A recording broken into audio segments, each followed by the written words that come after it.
हरि ओम नमस्कार. गंगा दशहरा उत्सवानिमित्त जाणून घेणार आहोत या 10 दिवसामध्ये 10 वेगवेगळ्या नद्यांविषयी. या उत्सवाच्या निमित्ताने आपण या पुण्यसरितांचं स्मरण करणार आहोत. सर्वच नद्या आपले जे तीर असतात हे तीर सुजलाम सुफलाम करत अखंड वहन कार्य चालू ठेवत असतात. आपल्या वेदांच्या नुसार ऋग्वेदामध्ये जल आणि नद्या यांच्या प्रती अत्यंत पवित्र भाव अर्पण केलेले आहेत. तसंच तैत्तिरीय संहिता आणि अथर्ववेदानुसार सुद्धा जल हे पवित्र करणारं असंच मानलेलं आहे. नद्या ह्या वैदिक शक्तींची एक अभिव्यक्ती आहे. पंचमहाभूतातलं जल हे तत्व आहे आणि जलतत्वाचं अभिव्यक्त पृथ्वीतलावरचं रूप म्हणजेच नदी हे आहे. असं म्हणतात की 8000 धनुष्य प्रवाह जिथे असतो तिला नदी असं संबोधलेलं आहे. आणि नदीमधलं स्नान हे नेहमीच पवित्र असं स्नान मानलेलं आहे. नदीचं जलप्राशन करणं म्हणजे त्याचं पान करणं हे सुद्धा तितकंच पवित्र मानलेलं आहे. नद्यांच्या काठी वेगवेगळी धार्मिक स्थळं उदयाला आलेली आहेत आणि नद्यांच्या काठीच मानवी वस्ती विकसित झालेली आहे.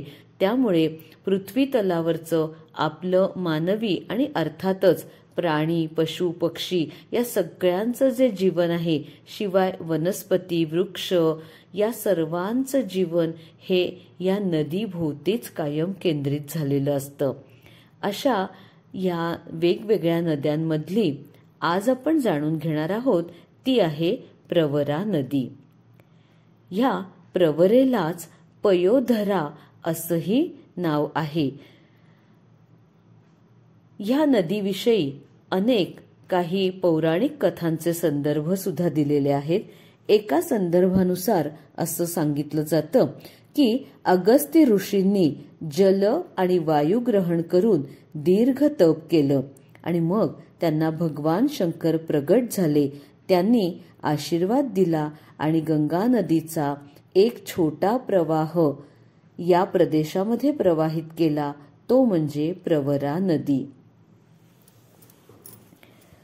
त्यामुळे ही नदी स्वच्छ, मधुर, सुंदर आणि अत्यंत पवित्र, शुद्ध असं जल घेऊनच पृथ्वीतलावर प्रगटली अशी मान्यता आहे.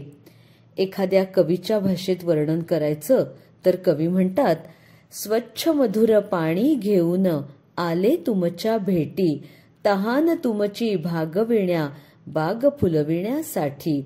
पर्वतराजीचे घर सोडिता नाही वळून पाहिले, पुढेच जाणे एवढेच ठाऊक, जगणे हेच मानले, जगणे हेच मानले. नदी स्वतःसाठी काय जगते? खरं तर ती आपल्या या जीवसृष्टीला जगवत असते. म्हणूनच नदी ही निष्काम कर्मयोगिनी आहे असं मानलं जातं. प्रवरा नदीचा उगम सह्याद्री पर्वताच्या पूर्वेकडील उतारावर होत असतो आणि महाराष्ट्रातील अहिल्यादेवी नगर जिल्ह्यातील कुलंग आणि रतनगड पर्वतांच्या दरम्यान ही उगम पावते. ही नदी पुढे गोदावरी नदीला जाऊन मिळते आणि हिलाच अमृतवाहिनी असंही म्हटलं जातं. संगमनेर या गावचं सौंदर्य तर प्रवरा आणि अन्य 3 नद्या, या 3 नद्यांची नावं अशी आहेत, मुळा, आढळा आणि म्हाळुंगा. या 3 नद्यांमुळेच संगमनेर गावचं सौंदर्य आणि संगमनेर गावचं अस्तित्व हे निर्माण झालेलं आहे. प्रवरामाई संगमनेरमधून वाहत जाऊन धाकटे संगमनेर, निंबाळे, वाघापूर, जोरवे, ओझर असा प्रवास करत करत पुढे जाते. ओझरजवळ तिचं पाणी धरणात अडवलं जातं. त्यानंतर प्रवरेचा पुढे प्रवास चालू होतो आणि श्रीरामपूर तालुक्याला ती आपलं अमृततुल्य पाणी देते. पुढे मग नेवासा इथे त्रिवेणी संगमावर गोदावरी, प्रवरा आणि मुळा या 3 नद्यांचा संगम होतो. म्हणून नेवासा हे एक तीर्थक्षेत्र मानलेलं आहे आणि आपल्याला नेवासा या गावाची ओळख म्हणजे ज्ञानेश्वर माऊलींचं इथं झालेलं ज्ञानेश्वरी अर्थात भावार्थ दीपिका या ग्रंथाचं लेखन. नेवासे इथे जिथे माऊलींनी ही ज्ञानेश्वरी लिहिली ते मंदिर आजही अस्तित्वात आहे.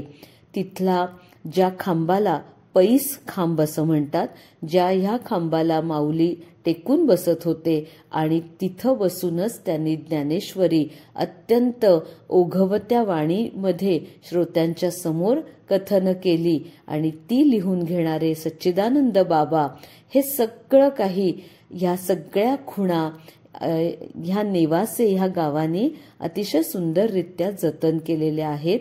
अर्थात आता मंदिर जरी जुनं झालं तरी थोडासा जीर्णोद्धारही झालेला आहेच. तसंच नेवासे हे गाव अजून एक विशेष इथलं मानलं जातं ते म्हणजे जेजुरीचा खंडोबा, त्या खंडोबाची जी पत्नी आहे म्हाळसा किंवा महालसा असंही म्हणतात, ह्या म्हाळसेचं नेवासे हे माहेर आहे. त्यामुळे ह्या गावाला ती सुद्धा एक पौराणिक ओळख आहे. अजून एक महत्वाची ओळख नेवास्याची म्हणजे इथलं मोहिनी राजाचं मंदिर. आता आपल्याला सर्वांना विष्णूचे 10 अवतार ठाऊक आहेत, पण त्या व्यतिरिक्त विष्णूंचे 24 अवतार सुद्धा मानलेले आहेत आणि या 24 अवतारांमध्ये मोहिनी राजाचा अवतार एक प्रसिद्ध अवतार आहे. मोहिनी हा जो अवतार आहे हा विष्णूंनी स्त्री रूप धारण केलेला अवतार आहे. त्यामुळे हा एक म्हणजे आगळा वेगळा अवतार म्हणूनच याच्याकडे पाहिलं जातं. आणि अशा या मोहिनी अवताराचं जे सगुण रूप आहे त्या सगुण रूपाचं साक्षात मंदिर नेवासे या गावामध्ये आहे आणि ते मंदिर म्हणजेच मोहिनी राजाचं मंदिर. आता मोहिनीचा अवतार विष्णूंनी का बरं धारण केला तर त्याची आख्यायिका आपल्या सर्वांना ठाऊक आहेच, परंतु थोडक्यात ती मी उद्धृत करणार आहे. समुद्र मंथनाचा प्रसंग आपण कथांमधून वाचलेला आहे. देव आणि दानवांनी समुद्राचं मंथन करून त्या समुद्राच्या तळाशी असलेला अमृतकुंभ मिळावा यासाठी प्रयत्न करायचा असं ठरवलं. आता एवढ्या अफाट समुद्राचं मंथन करायचं तर मंथन करायला मोठी रवी हवी. ही रवी म्हणून मांदार पर्वताची योजना केली. आता ही रवी घुसळायला दोरी हवी.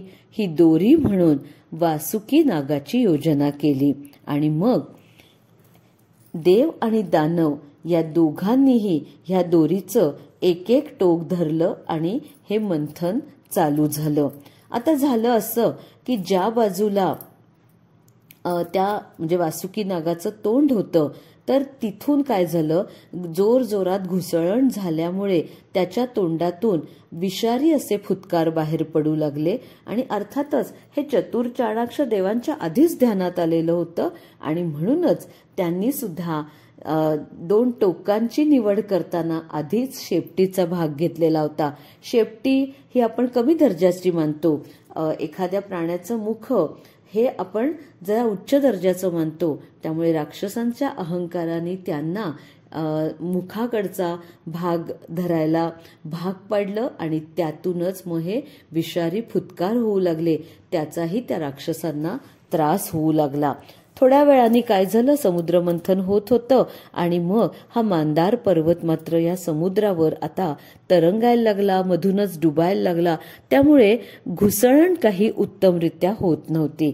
आता या मांदार पर्वताला या समुद्रात म्हणजे पाण्यामध्ये स्थिर कसं ठेवायचं आणि त्याच्यासाठी भगवान विष्णूंनी कूर्म अवतार धारण केला.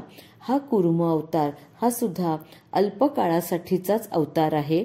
समुद्र मंथन झाल्यानंतर हा अवतार म्हणजे विलीन झालेला आहे किंवा अस्तंगत झालेला आहे.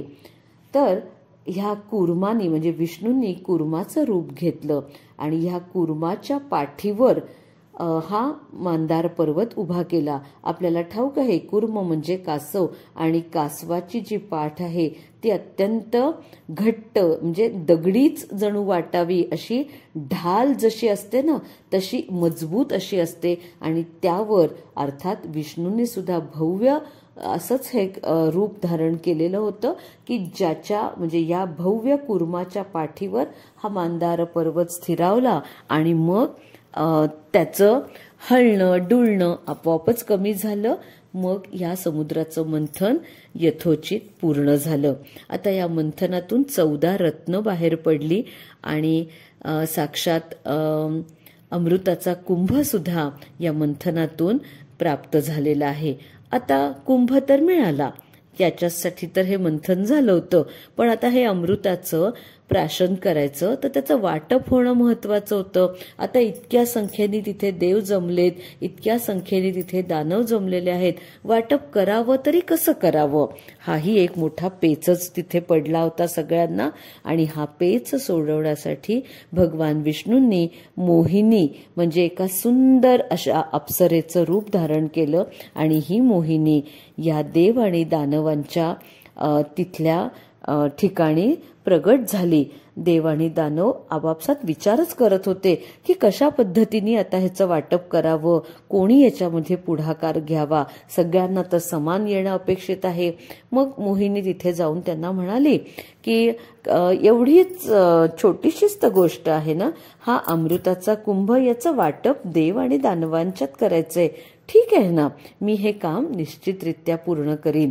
आणि तिचं ते सुंदर मोहक असं सौंदर्य असं ते रूप पाहून हे सर्व दानव आधीच तिच्यावर भाळले होते, त्यामुळे ती जे काही म्हणेल त्याला सगळ्यांनी होकार दिला.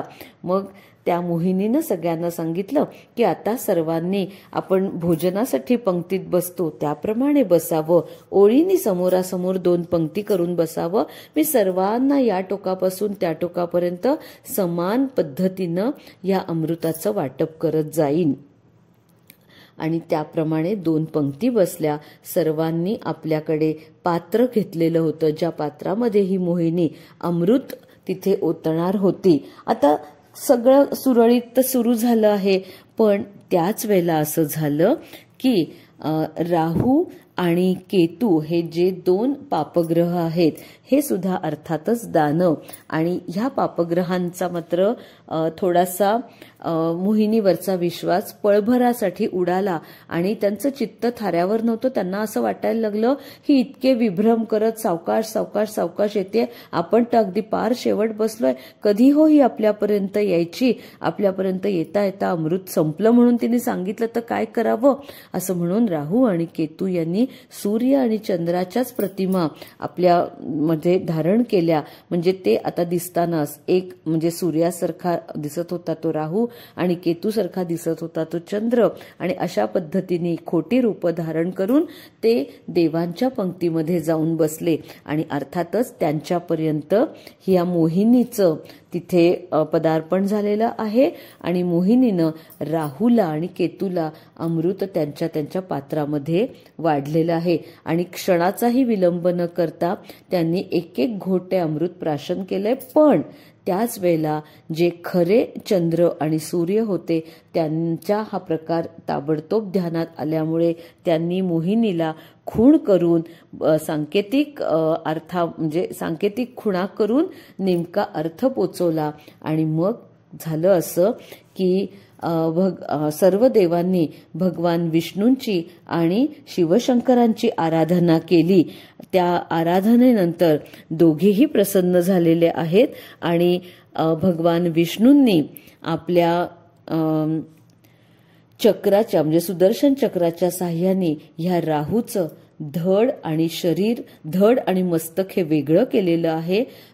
थोडक्यातच अमृताचं प्राशन झालेलं होतं आणि ते अगदी आता मुखातून कंठापर्यंत पोचतंय तेवढ्यातच हे धड त्याच्या मस्तकापासून विलग झालं आणि त्यामुळे ते अमृत त्याच्या शरीरात म्हणजे पोटामध्ये न जाता असं धरणीवर सांडलेलं आहे.